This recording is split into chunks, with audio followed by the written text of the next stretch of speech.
Hey there, money movers. Welcome back to our channel, where we break down the latest in digital finance to make your life easier. Today, we're tackling something super practical: how to transfer money from PayPal to Hurupay in 2025. With the ever-evolving world of online payments, this process has gotten even smoother, but we'll walk through it step by step so you can do it confidently. First things first, make sure you have both a PayPal account and a Hurupay account set up. If you're new to Hurupay, it's a rising star in the payment world, offering fast transfers and great security features. Start by logging into your PayPal account on your computer or mobile app.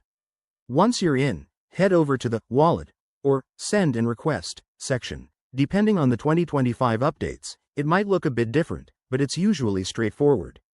Next, look for the option to withdraw or transfer funds. In 2025, PayPal has integrated more partners like Hurupay, so you should see it listed as a direct transfer destination. Select Hurupay from the drop-down menu, then enter the amount you want to transfer. Double-check everything: amount, your Hurupay account details, and any fees involved, as rates might have changed by then. Before you hit confirm, take a quick security check. Enable two-factor authentication if you haven't already. It's a game changer for protecting your funds. Once you're ready, confirm the transfer, and voila!